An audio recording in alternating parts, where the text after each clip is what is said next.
Welcome to this week's Canadian Whitetail Scouting segment. Locate, learn, set up, hunt. Brought to you by Muddy Outdoors. Well, let me start this segment by saying, when you buy a tag, that's your tag, and nobody has the right to tell you what you should or shouldn't be hunting.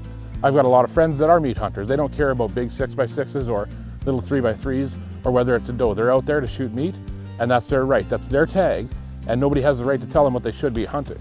But now for the rest of us who are looking for big trophy deer, who want to challenge ourselves with getting that opportunity at a once-in-a-lifetime deer, there's a few steps that we can take to get us there quicker. And the very easiest, most important first step is stop shooting those 2-, 3-, and 4-year-old deer. For those looking for that deer of a lifetime, these young bucks are the bucks of tomorrow. These are the bucks that you're going to be wanting to hunt in 3, 4, 5 years, 2 years. These are going to be your target deer. And if those deer never get a chance to mature, they never get a chance to be a trophy deer. Trophy hunting in the last few years has taken a bit of a bad rap, and it's not accurate. Every bit of meat off every animal we harvest is utilized by our families and our friends. It's no different than the guy down the road that's shooting the first deer he sees for meat to fill his freezer. We're utilizing that meat just as much. The only exception is we're trying to challenge ourselves. It's something that we love to do, to try to find the biggest, baddest buck in the woods that we can find. Try to track that deer, watch that deer over several years, and eventually get a chance to harvest that buck. These 2-, 3-, and 4-year-old young and up-and-comer bucks are the lifeblood. They're what fuel those bucks of tomorrow. They're what fuel our dreams in 5, 6, 7 years.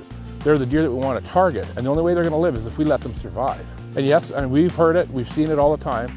If there's a really big 3- or 4-year-old deer, the neighbor might shoot it. The guy down the road might shoot it, and the rut, he might get shot right off the road. Those are all possibilities, and that's part of the challenge. That's why it's so rare to get that big mature buck, because those deer have such a challenge to live to that age.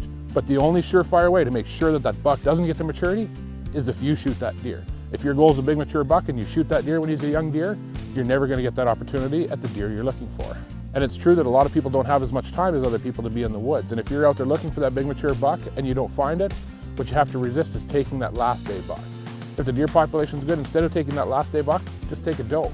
If you're wanting to fill your freezer, take a doe for your freezer. Give that buck a chance to grow up. Maybe next year that's going to be the buck that you're after. And again, nobody has the right to tell you what to do with your tag, what you should be hunting, what you should be targeting, or what hunting should mean to you. But this is just for those looking for that upper age class buck, looking for that once-in-a-lifetime trophy.